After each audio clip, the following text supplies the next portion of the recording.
Y ahí vamos. Otro podcast. Estamos aquí con Natalia. Hola, buenas. Hola.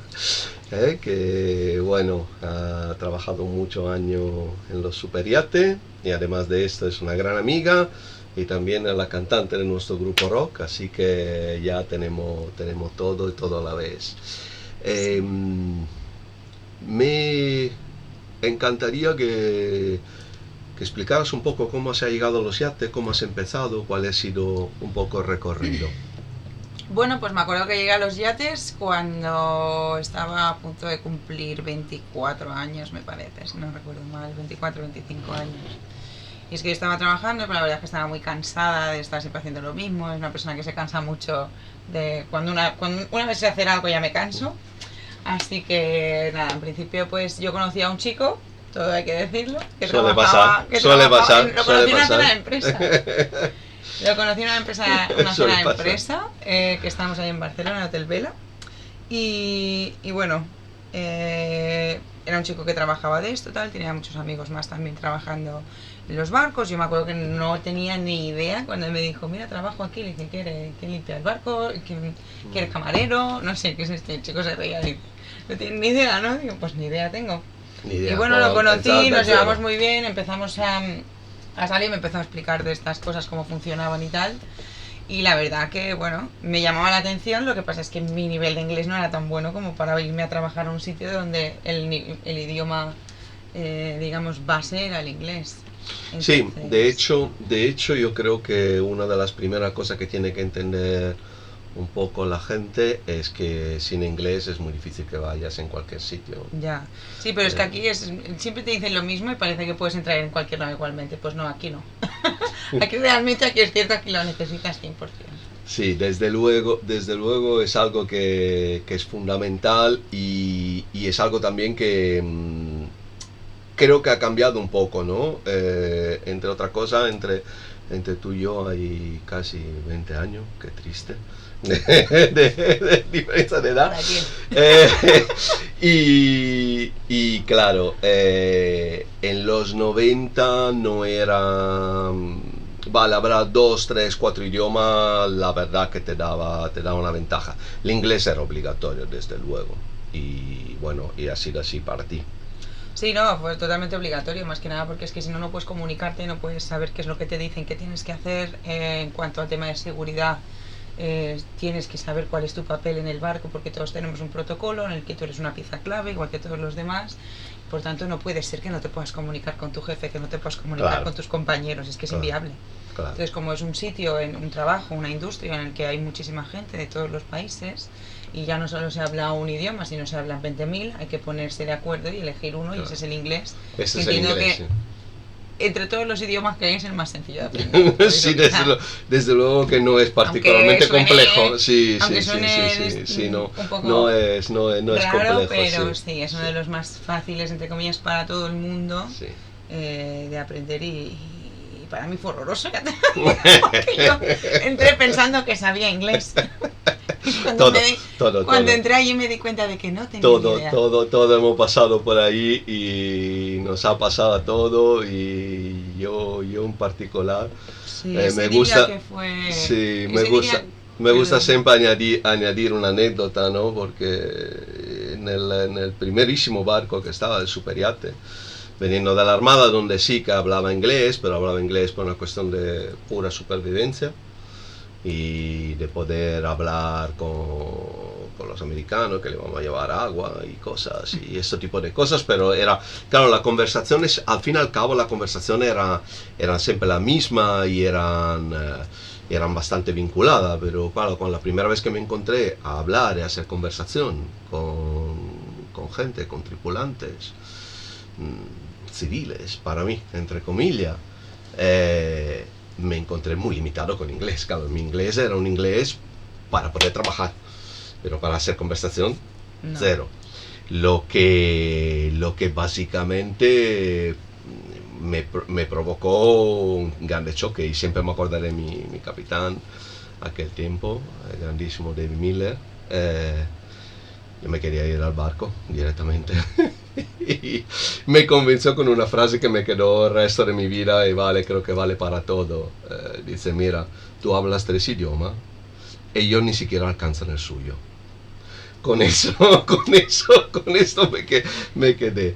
Pero sí, seguro que tú también tienes experiencia de choque en idioma y cultura en ese sentido, ¿no? Idioma, cultura, muchísima. Piensa que yo en el primer barco en el que entré, digamos en el que entré con un contrato, porque al principio siempre en los barcos lo difícil es entrar, ¿no? Ya lo dicen siempre. Yo me acuerdo de estar echando currículums, irme por los puertos, Claro, aconsejada por toda la gente que conocía de la industria en ese momento. claro. Y que me decían, no, tienes que irte por ahí, cogerte un currículum, una tarjetita de visita, ¿no? Como una tarjeta con tu nombre, tu foto y lo que sepas hacer. Y lo que no sepas te lo inventas. Exactamente, que siempre Y- funciona, inventarse claro, algo, pero no, bueno. Y entonces me acuerdo ir pasándome por los puertos, tal, barquitos muy pequeñitos, oye, pues mañana para limpiar, oye, pues tal, ¿no? Y un día cogías uno, hostia, limpias este barco, te quieres morir, porque en un día tú quieres dejarlo todo perfecto, Claro. quieres hacerlo todo súper bien, pero tienes que hacerlo rápido, tienes que tal. Entonces, bueno, a mí yo lo que yo veía que podía hacer era de azafata, limpiando, cocinando o lo que hiciera falta, porque conforme más pequeño es el barco, ya lo sabes, más cosas tienes que hacer, más tareas tienes. Sí, te tengo que decir que, y de esto exactamente va este blog, a también hacer un poco un confronto entre los años que he vivido yo y la diferencia temporal. Y veo que no la hay, porque al fin y al cabo no hay ni diferencia temporal, ni siquiera hay realmente una diferencia en roles. Y me explico, yo me encontré a tener que, aunque tenía un perfil súper técnico y, digamos, jefe de máquina, ya era jefe de máquina al inicio, tenía mis títulos y todo, pero me encontré a limpiar barcos, a pintar barcos y hacer más o menos en los yates la gaveta que después he visto que han hecho mucha gente que no necesariamente tenía un super perfil técnico como el mío, no necesariamente. No, ni necesariamente ni de lejos, vamos, ya te lo digo. Sí, no, pero y sigue pasando. sí, es algo que acomuna.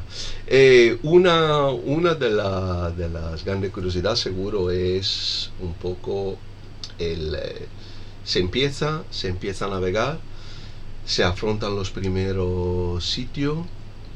¿Cuáles son las sensaciones? La quiero escuchar de ti para después confrontarla con la mía. ¿Cuáles son las sensaciones de salir de Barcelona? Pero bueno, tú ya estabas en una gran ciudad, no es mi caso, estaba en un sitio mucho más pequeño. Y empezar a estar por Mónaco, por Antibes, digamos, por la cuna del superiate, que es la Costa Azul. ¿Cómo es la sensación? ¿Cuáles son las sensaciones cuando llegamos a estos puertos? Bueno, para mí, ¿te refieres ya en un barco o...? Sí, ya en un barco. No sé, es como una sensación de satisfacción porque crees que estás haciendo algo guay y esto te está permitiendo ver según qué sitios que a lo mejor no sabes si o no en algún punto de tu vida podrías llegar a verlos, al menos desde el punto de vista en que los estás viendo, que es subido dentro de un barco de, no sé, 40 millones, ¿sabes? Sí. Por decirte algo. Yo creo que nunca había podido tener la oportunidad de hacerlo de no ser por el trabajo en el que he tenido. Sí, desde luego. Entonces era mucha ilusión, Desde luego, sobre sí. todo mucha ilusión y mucho miedo. Y mucho miedo por dentro, ¿sabes? No miedo de estar acojonada y no querer salir, sino miedo a que salga mal, a tomar una mala decisión, a que al fin y al cabo estás en las manos de otra persona que no conoces, que es tu capitán o tu armador o todo esto. Y esto, quieras que no, te da un poquito de miedo. Tienes que... es el miedo un poco a equivocarte. A decir, ¿y si no estoy viendo algo que debería de ver y estoy jodida? Con perdón. Claro. Sí, no, la verdad que el salto es grande. Yo personalmente lo he vivido ya desde el principio por decir, a un nivel alto. Ir a comer con la armadora al Café de París o ir a un sitio que nunca había estado, siendo al fin y al cabo una de las personas, el número 2 o uno y medio de bordo, como lo quieres llamar, da un poco igual, pero sí, el salto fue muy fuerte. Además, yo tenía 21, 22. ¿Tú cuánto tenías realmente? ¿Cuántos años tenías? Yo cuando empecé, creo que cuando estuve en mi primer barco con un contrato, digamos, no haciendo saltos y tal, ya tenía, creo que 24. Ah, mira. Era 24 o acababa de cumplir 25, no recuerdo muy bien. Porque fue en diciembre, entonces yo los cumplo en julio. Sí, creo que ya había cumplido los 25 cuando empecé. Bastante cerca, sí. Yo la verdad que, bueno, tengo recuerdo más de hombre en este sentido. Me acuerdo mirar los coches en Mónaco que no había visto en mi vida, Ferrari, Lamborghini, Testarossa, F40, como si lloviera. Para mí la verdad que era bastante raro. Pero por el resto tengo que decir que no sé si gracias al hecho que he hecho una academia naval o algo, pero nunca me he encontrado fuera de lugar. Siempre me he sentido discretamente cómodo. Puedes que menos con el francés porque no lo tenía muy bien memorizado, pero bastante cómodo. Pero tú, a diferencia mía, tú sí que has estado en lo que es el Middle West o Saudi Arabia o toda la zona esta, no sé. Es mi especialidad. Puedes contar un poco cómo son los puertos ahí, porque yo sí que no he estado. Yo he estado en Caribe, he estado en muchos otros sitios, pero no ahí. De hecho, era tan especial un poco lo que íbamos a hacer, porque yo tuve la suerte de que un punto en el de mi carrera al principio de todo, lo que decíamos, que cuesta mucho entrar y era muy complicado. Yo me acuerdo que decía, Dios, digo, pero ¿cómo entra la gente? Digo, si es que no entiendo, todo el mundo quiere que tengas experiencia, todo el mundo quiere al menos 1 season, 2 seasons de experience y tal, y dices, pero ¿cómo puede ser una o 2 temporadas? ¿Cómo hago la primera? Digo, si no me dejan. Sí, ¿de qué forma empiezo? Sí, desde y recuerdo luego. que tuve la suerte de que estaba a punto de tirar la toalla, casi ya, cuando me solicité por internet, una de estas agencias que sueltan los trabajos en las páginas web y tal, y vi uno, envié la solicitud y me llamó la chica y me dijo, mira, he visto que has aplicado para esto y pues están buscando un perfil de chica, un tipo de otra nacionalidad. Y me dijo, pero tengo un barco que quizá te interesa. Y dije, ok. Y aquí es cuando entraba el Topaz, que es un 147 metros de eslora, que es uno de los barcos más grandes del mundo y que además era del primer ministro de Arabia Saudí. Del primer ministro de Abu Dhabi, perdona. Desde luego que un gran barco. Un barcazo, además, era un Lursen que era guapísimo, por dentro era espectacular y bueno, para mí fue mi primera experiencia en barcos como tal, fuerte. Y ahí lo pasé bastante mal, porque piensa que ahí la tripulación era, creo que eran 100 y pico tripulantes con el dueño a bordo, tripulación. 80 y pico sin estar en el armador. Entonces era llegar allí y mi experiencia fue, al principio yo pensé, digo, me van a raptar.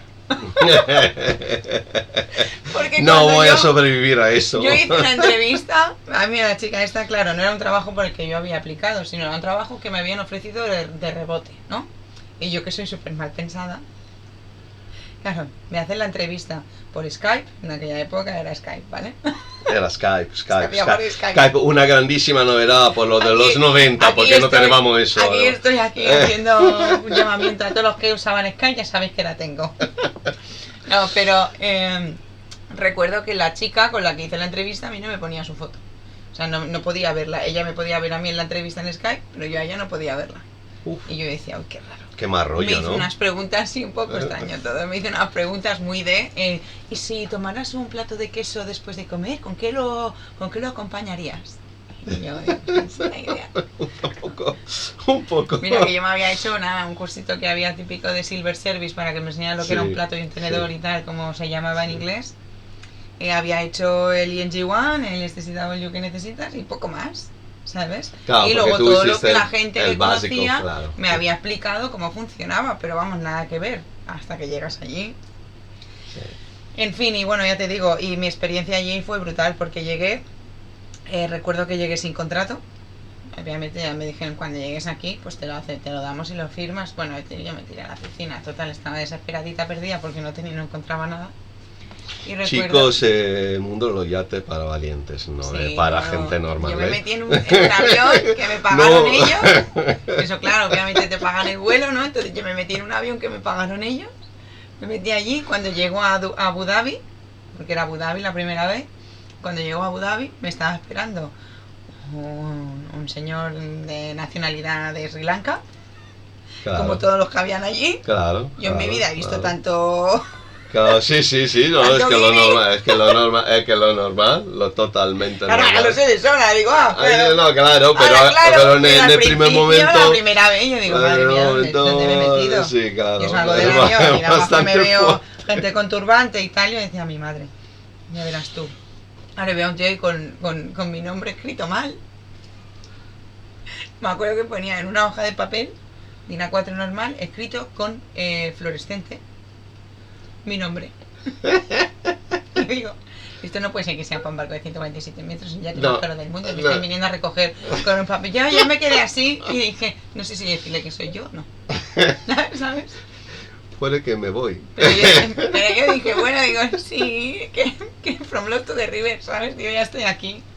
Y entonces ya, pues, fui al chico, al hombre, hola, hi, Natalia, nice to meet you. Y yo, ok, bien, me suben en un autobús, ¿vale? Y Un autobusito destino a lo de estos, desconocido. destino a lo desconocido. Nos paramos en no sé dónde a recoger a inmigración, nos paramos a recoger a, me acuerdo que eran tres ucranianas, que iban a ser mis compañeras, vestidas de una manera que parecían súper chungas, ¿sabes? Con capucha, tal. Ah, sí, Me no, las meten además. dentro, más borde que un arao, porque eso era más borde.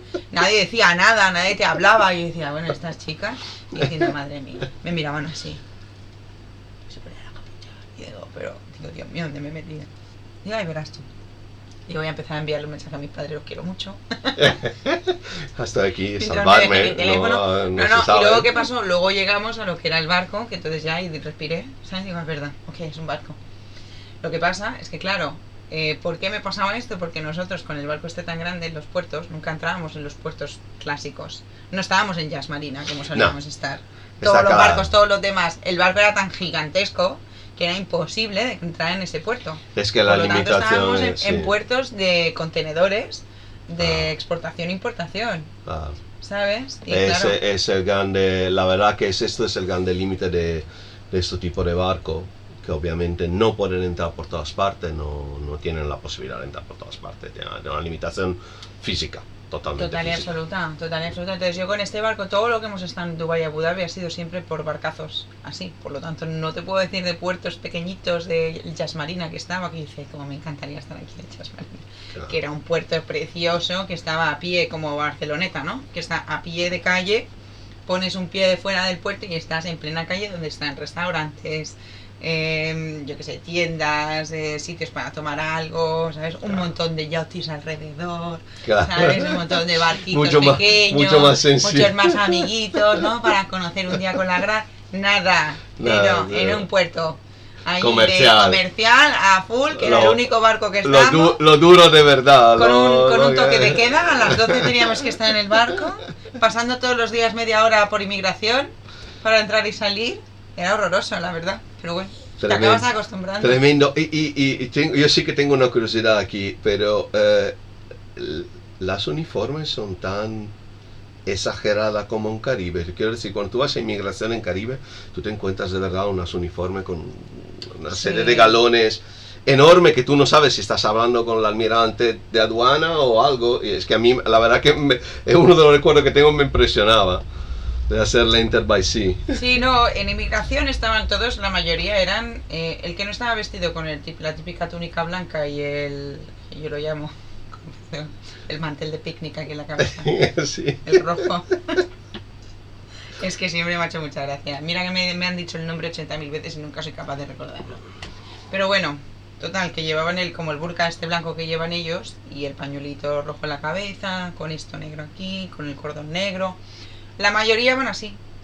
Y los que no, que sean algo, a lo mejor algún rango, un grado más superior de algún tipo de de rango militar o lo que sea, estos sí que ya iban uniformados con sus galones, con sus cosas, no sé qué, daban súper Todos los respeto. cordones y cosas que bajan por todas partes. Es bastante impresionante para Y todas las lo que fotos, venimos de Europa. lo que la me verdad, encantaba por siempre, que me supuesto. dejaba loca, era en todas las organizaciones o instituciones del país, digamos, en todas tenían la foto de mi jefe, que era curioso por eso, que decía, tenían la foto de mi jefe colgada, la de su hermano y la de su primo y la, bueno, que son 1500 primos siempre, ¿no? Pero, Sí, y sí. todas aquí, pum, pum, pum, pum, puestas, y decía, no te pases ni un pelo, que ese es mi jefe, ¿eh? Cuidado, cuidado. Tengo contacto directo. Que tengo contacto directo, que es mi sponsor, ¿eh? La verdad que yo sí que trabajé también con árabes, con Medio Oriente, en mitad de los años 90. Trabajé con lo que al su momento de la familia Abdulaziz, que en aquel momento era ministro de Defensa y después pasó a ser el rey de Saudi Arabia. Y tengo recuerdo también peculiar de aquellos periodos, la verdad que todo hecho en Cannes, absolutamente puerto árabe por excelencia, que por cierto no sé si tú has visitado. ¿Tú has estado en Cannes? ¿En Cannes? Sí, hombre, claro. Muchas veces, ¿no? Ahí fue donde me rechazó el Conor McGregor, una foto. ¿Cómo olvidarlo? Ah, sí, sí. ¿Ves? Esto creo que es interesante porque eso también el salto generacional y la diferencia de personas que hemos frecuentado por los 20 años de diferencia que hay, al fin y al cabo, ¿no? Yo he tenido a bordo Sylvester Stallone, he tenido he tenido Naomi Campbell, he tenido mucha gente famosa de los 90. Yo esto me lo perdí porque verdad, justo cuando entré al barco Alto Paz el año anterior habían tenido a Gerard Butler, a Jimmy Fox, a Adriana Lima, a Leonardo DiCaprio, a ¿cómo se llamaba el otro? El Beckham. Y ya no y Alicia Keys, me parece, me suena, no recuerdo bien. Pero te imagínate, y se habían ido a hacer el Mundial de Brasil. Qué fuerte. ¿Sabes? Era cuando aquel del 2013 me parece que fue o algo así. Sí. Yo 2013, creo que entré en 2014. Sí, no, en 2013 se habían ido a hacer el Mundial de Brasil y habían tenido toda esta gente a bordo. Bueno, qué fuerte. Sí.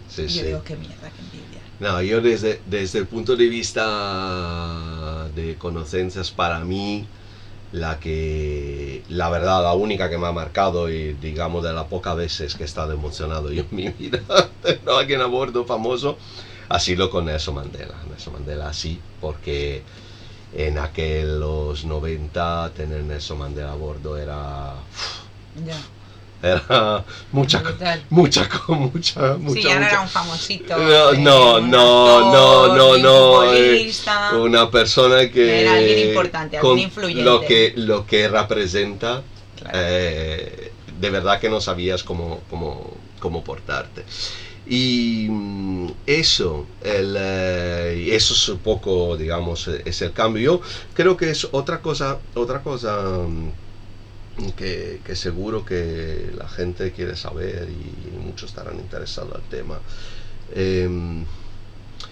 La disciplina a bordo, el llegar a integrarse a bordo, y no solo en el Topaz, pero también en los otros barcos, en todos, ¿cómo era? Porque yo la verdad que personalmente he conocido una generación de capitanes y de jefes de máquinas y de oficiales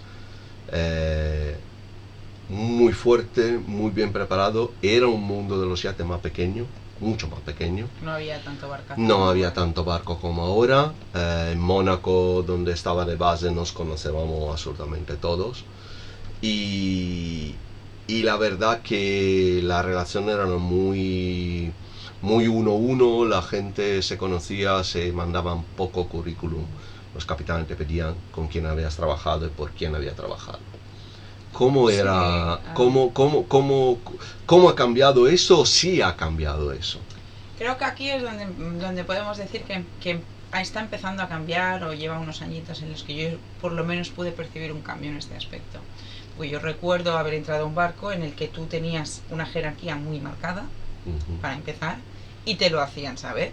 y si te desviabas un poquito o les hacías pensar que no tenías muy clara cuáles eran las jerarquías, te lo enseñaban. Tenías un problema. Tenías un problema y no te hacía falta que te lo dijeran, ya lo veías tú, claro. No, se percibe solo. Se percibía solito, sí. No te pienses tú que tenías que ser aquí muy listo para darte cuenta. No, se necesita un curso de inteligencia emotiva para eso. Las jerarquías estaban muy marcadas y por lo tanto lo que se valoraba mucho era la humildad, por ejemplo.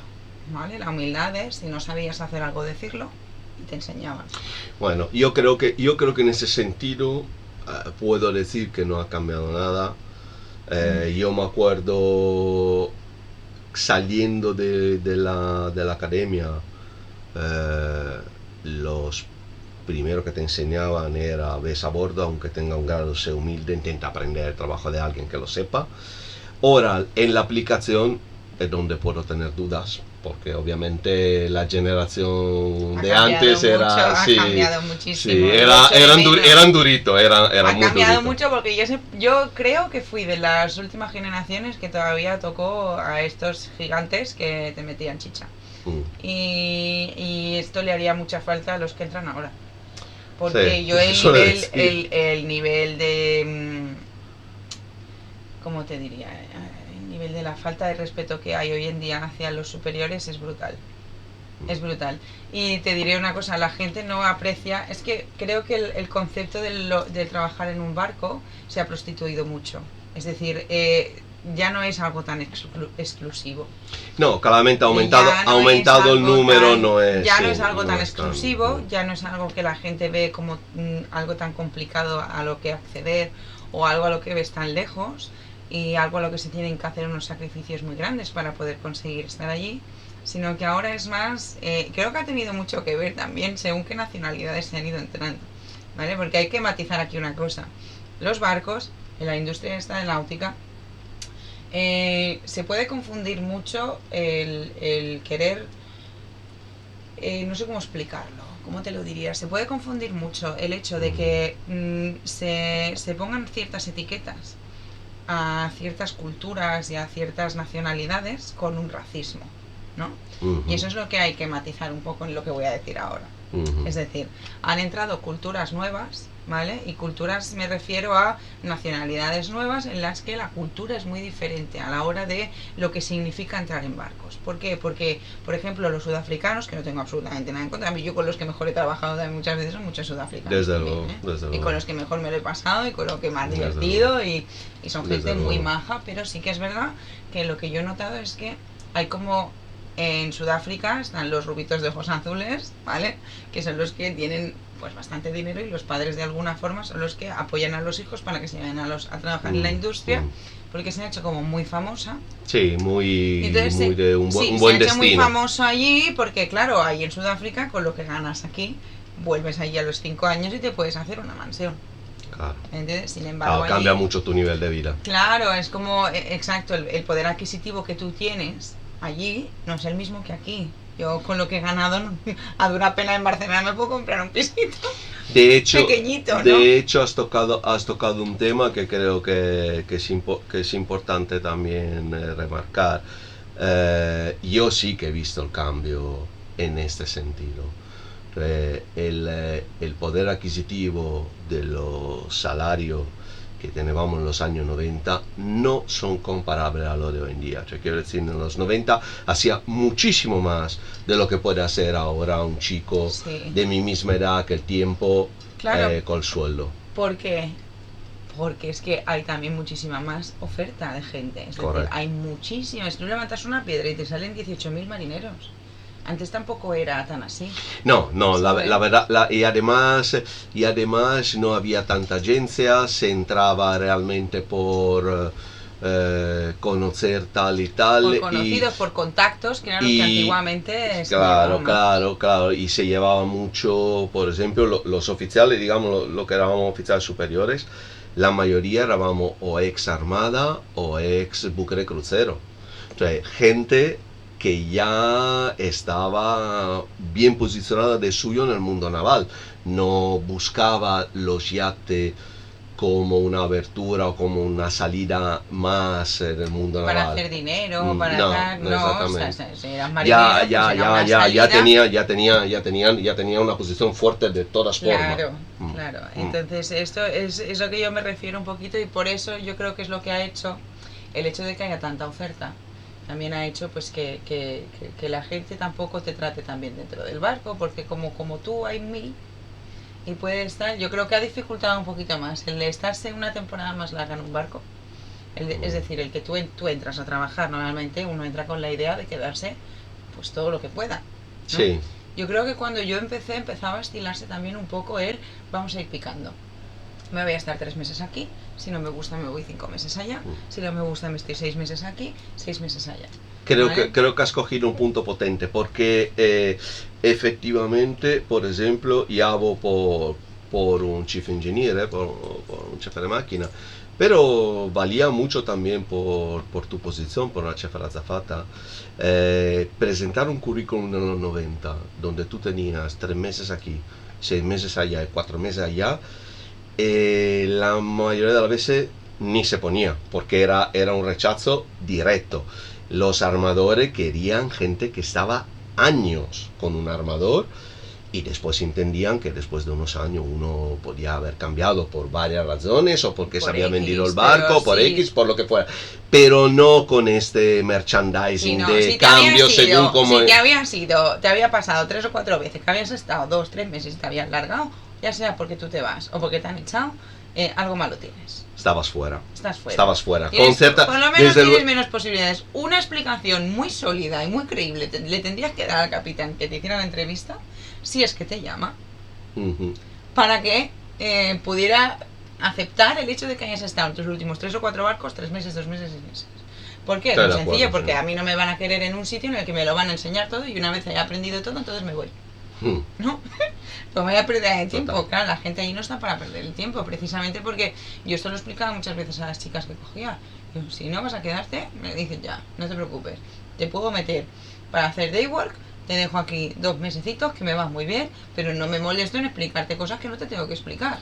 Está claro. De hecho, yo empecé a notar la crisis en ese sentido, sobre todo pasaba con los oficiales superiores, porque de todas formas una jefa de azafata, un maître, un chef se consideran oficiales superiores a bordo. Era exactamente esto. A mí me pasaba con los segundos de máquina. Un segundo de máquina bueno era muy, muy, muy complicado que se quedara a bordo contigo mucho tiempo.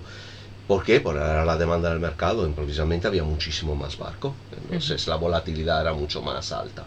Y esto creo que ha influido y ha influido también de reflejo después en la preparación de la gente, porque de todas formas frecuentar el mismo barco, los mismos armadores un tiempo, acostumbrarte a ello, crea una resiliencia. Sí, no. Y además lo que ha provocado también es un poquito de que hay más pasotismo. Hay bastante más pasotismo de la gente, como si me echan mañana tengo otro trabajo, me da igual. Sí, la verdad que es impresionante desde el punto de vista. Y es una lástima, ¿eh?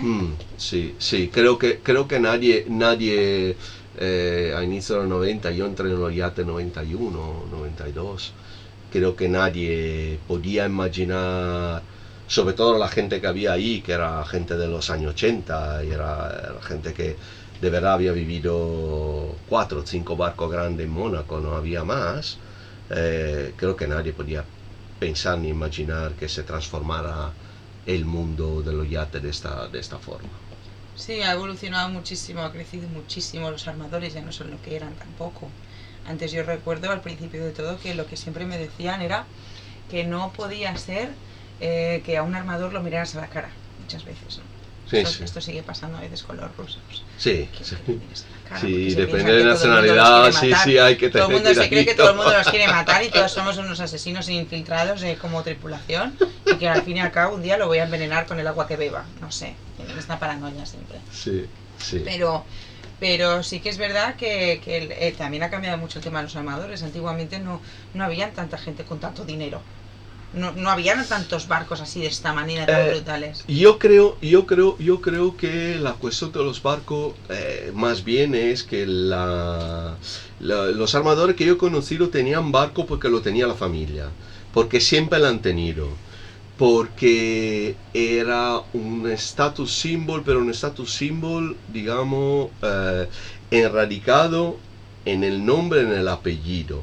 Y a un dado momento, a final de los 90 y justo antes de 2008, de la crisis de 2008, hubo un momento donde realmente se hacían barcos como churro.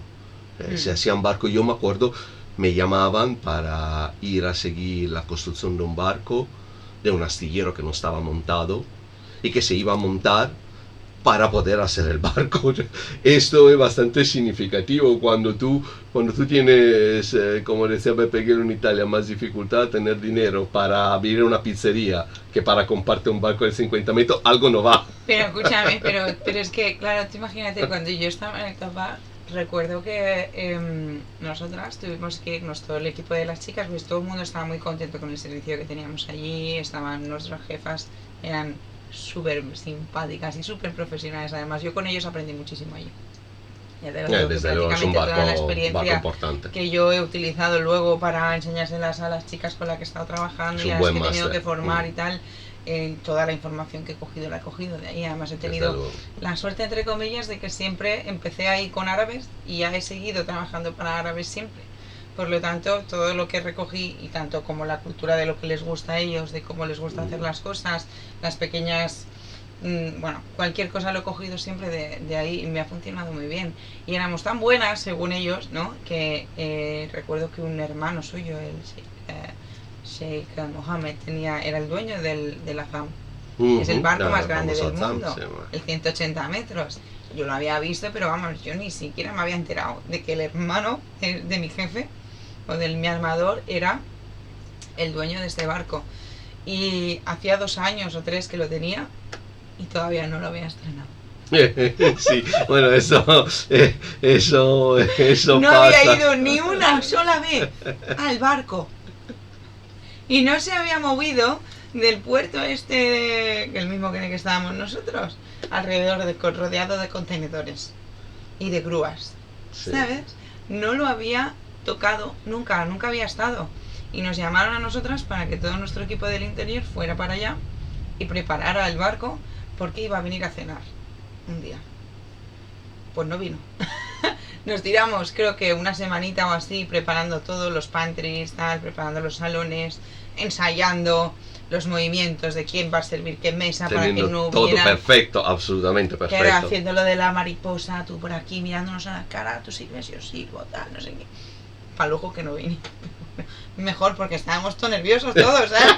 Y a ver, esto va a salir como el rosado de la aurora, va a quedar esto, porque claro, todo el mundo estaba, después de tanta preparación y tanto tal, el estreno del barco, digamos, es que era como la inauguración, ¿no? Después de 2 o 3 años que el señor había venido al barco. Claro. Imagínate, pero sí. Tú mira el nivel, a esto voy, explicando esto, tú mira el nivel de que hay peña, hay gente que no toca el barco. Después de 2 años, antes les tocó, ¿dónde pasaba esto? No, desde luego, digamos que en los 90, por la mayoría, los armadores sí que iban a bordo, sí que tenían su costumbre, sus vacaciones ya decidida año por año. Era un ambiente muchísimo más relajado. Lo que sí que creo que también ha cambiado muchísimo, y no sé, es una pregunta que te hago, la verdad que te conozco de hace mucho tiempo y nunca te lo he preguntado, pero ¿has hecho charter tú? Sí, hice, pero no en los barcos donde estaba más tiempo. No hice charter, o sea, he hecho charter, pero poquito, la verdad. Poquito. Hice un charter en el que estuvo la princesa de Mónaco, la que en aquella época estaba embarazada, y la famosa Corina, amante eterna de nuestro rey emérito Juan Carlos I, también estuvo ahí. Estuvo con la princesa de Mónaco y no sé quién más había, no sé si era un amigo, un entrenador de de la nadadora esta, ¿no? Pues se iba a pegar unos largos todas las mañanas al mar.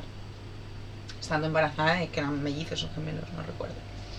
Y hice otro charter también con otra gente, pero los charters realmente, ¿sabes qué pasa? Que los disfrutas porque obviamente ganas más dinero, las propinas, todo esto, tal y cual, pero las batallas que hay en los charters y la cantidad de competencia que te encuentras, para mí, al menos la experiencia que yo tuve con tus propios compañeros, a mí no me gustó mucho. Sí, creo que esa es otra de las diferencias brutales en el tiempo, porque para nosotros charter, éramos de verdad, en Mónaco éramos 4 barcos que hacíamos charter, éramos muy poco barco y entonces obviamente siempre hay competencia, siempre había competencia entre compañeros y todo lo que tú quieras, pero el business no estaba explotado como hoy en día. Claro, ahora se ha convertido, ahora se está viendo como un modelo de negocio nuevo. Decir, totalmente. Ahora que nos hemos encontrado muchas veces ahora que hay barcos que se compran exclusivamente de dueños, armadores que no han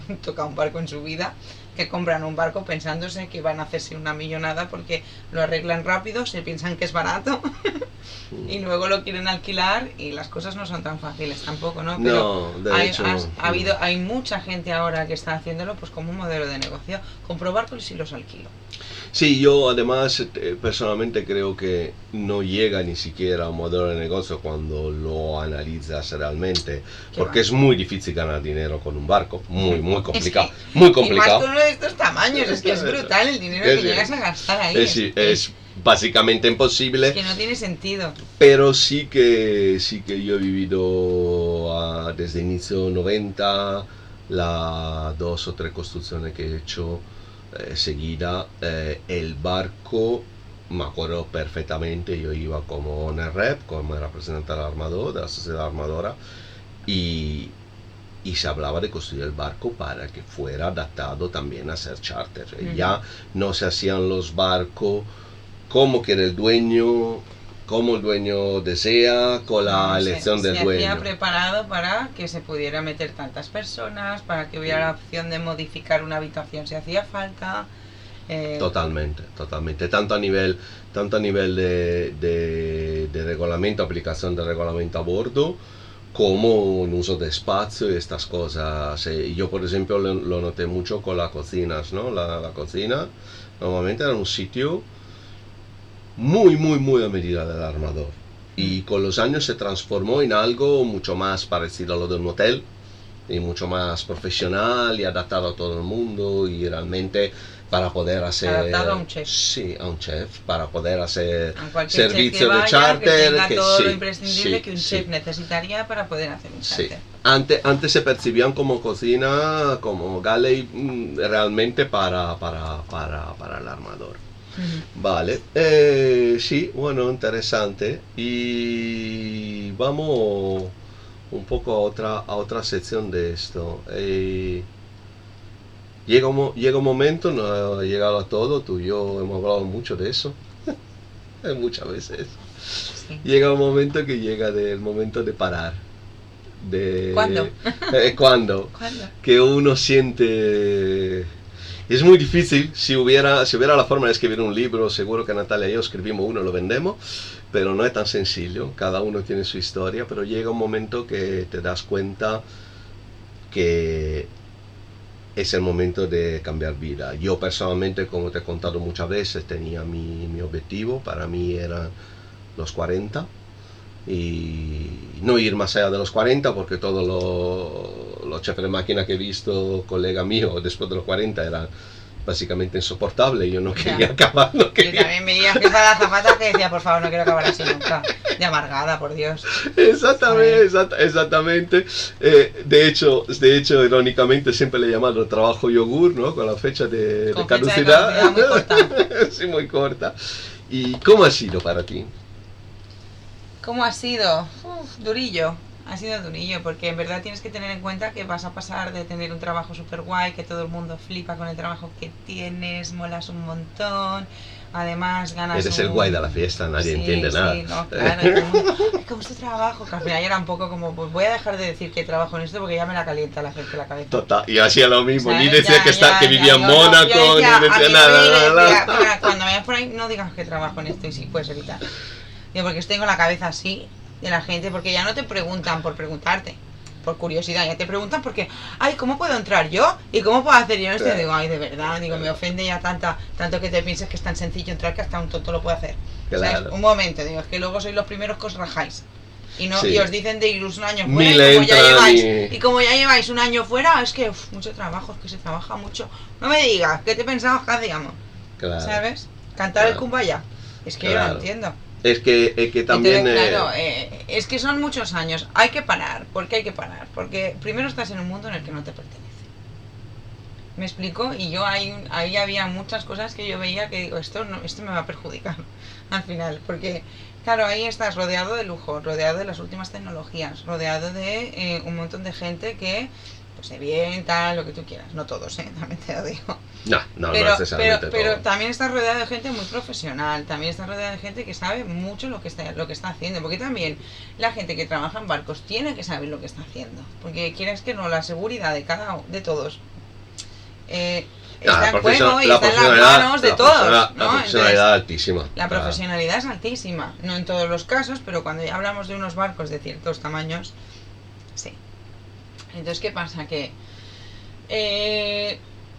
estás en un mundo en el que no te pertenece y no te puedes acostumbrar a él, ¿no? De alguna forma ya parece que ahora yo voy a mi casa a mirar muebles y todo es una mierda, con perdón, porque nada me gusta, todo es feo, todo es barato, todo es tal, pero luego mi poder adquisitivo no es el mismo que el de ellos. Yo no puedo permitirme ir a según qué tiendas y comprarme los muebles que me gustan. Sí. Nada me gusta, porque ahora lo único que me gusta es eso, porque una vez estás arriba es muy difícil bajar.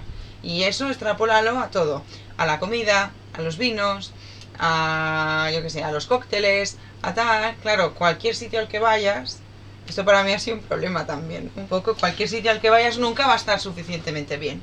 Sí. Porque no te lo puedes permitir los sitios a los que vas a pagar para estar suficientemente bien a la altura de lo que tú ya conoces y de lo que a ti te gusta, ¿no? Entonces, salirte de ahí es un poco complicado. Tienes que ponerte los pies en el suelo y bajar un poquito del burro. Aunque seas consciente de que tienes que hacerlo, no es lo mismo que llegue el momento de hacerlo.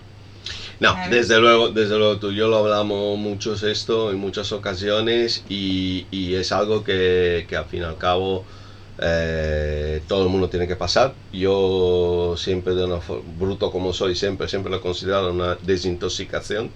Te tienes que desintoxicar. Te tienes que desintoxicar, sí, totalmente. Además, te tienes que desintoxicar del sueldo que estás cobrando, porque también hay que tener en cuenta que cuando estés trabajando en un barco de este calibre o cualquier barco en general, tú trabajas, o sea, a ti no te pagan porque eres una máquina y porque eres súper guay, porque eres súper especial.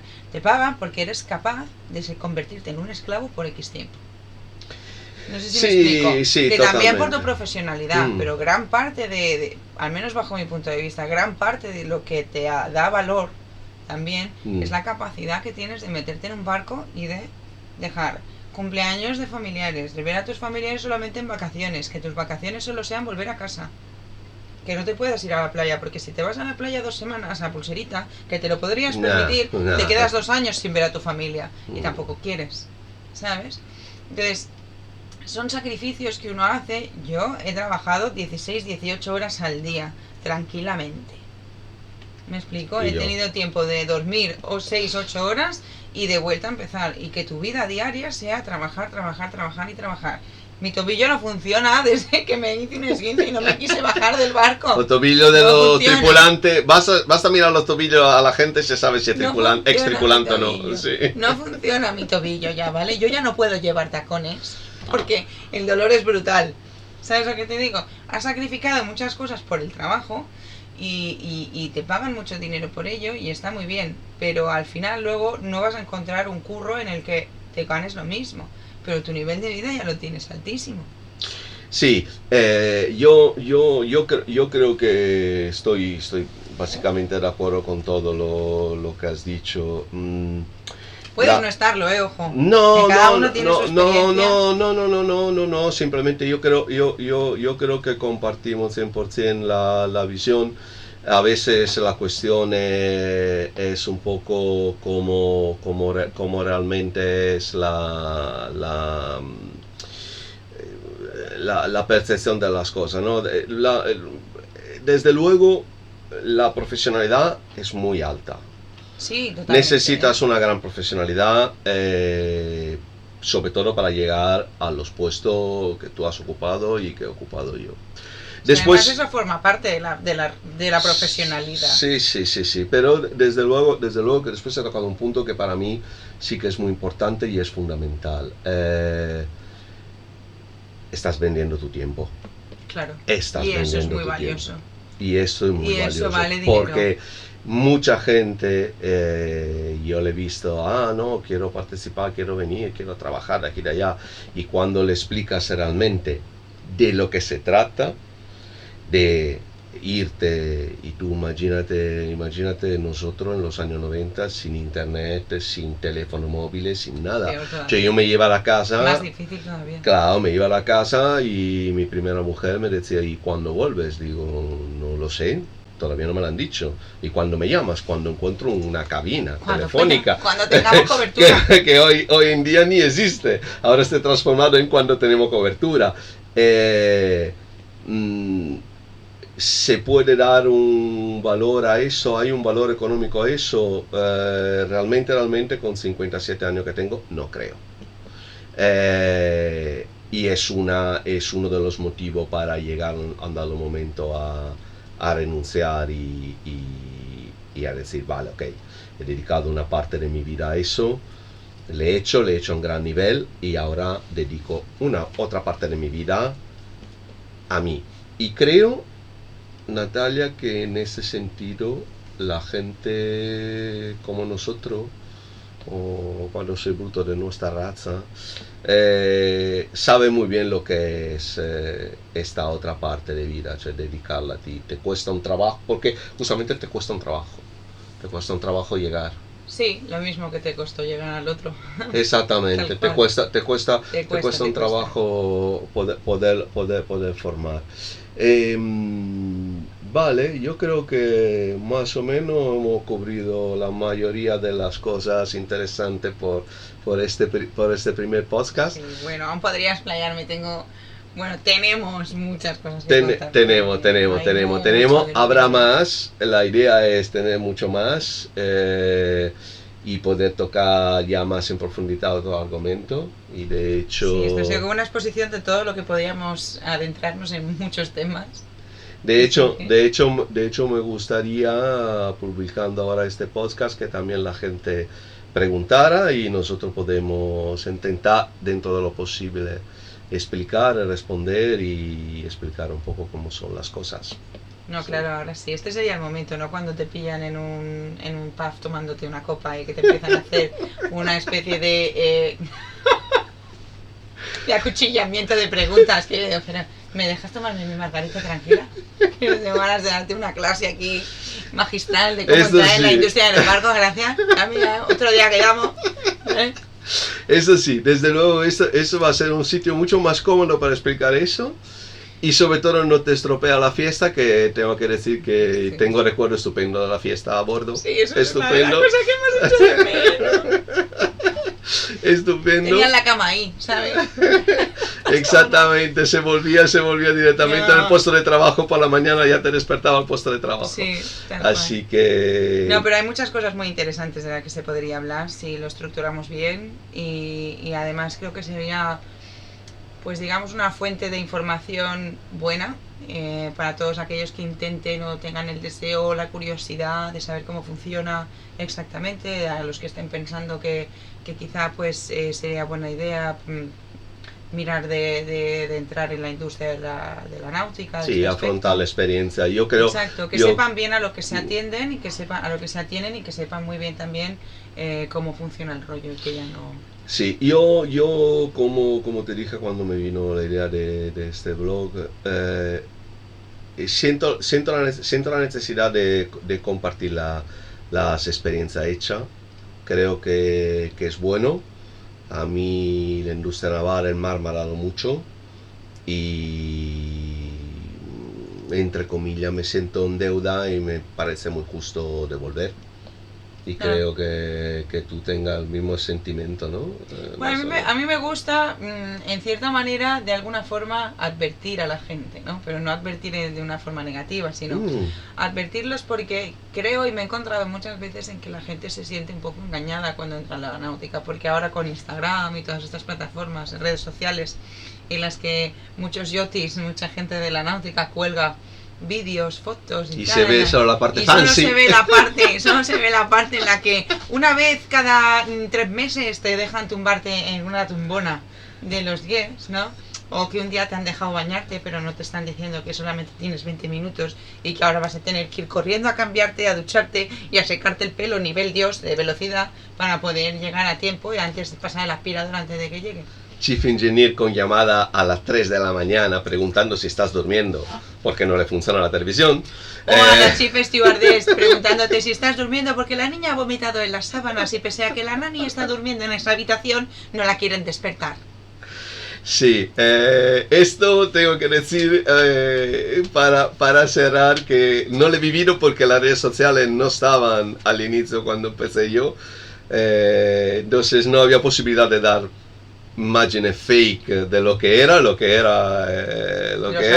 Entrabas, sí, y si no, sí, y ahora se da mucho fake de lo que es. Sí, la gente viene, yo lo sé por las niñas que han entrado conmigo a trabajar. Piensa que en el último año de mi carrera como Chief Steward, digamos, en el barco en el que estaba el último, me encontré con muchos no sé, momentos de choque, ¿no? De decir, de las niñas decirme, pero que plegamos a las 5. Y decir, pero ¿desde cuándo tú tienes hora de plegar, Reina? Y ¿desde cuándo uno tiene hora de terminar, no? Y mira que yo he sido muy laxa en todos esos aspectos, ¿no? O sea, pero sí, ha habido días en los que yo he dicho, oye, ¿qué tal, no? Que hay que irse. Y, oye, ¿no nos podemos ir a bañar? Claro que no.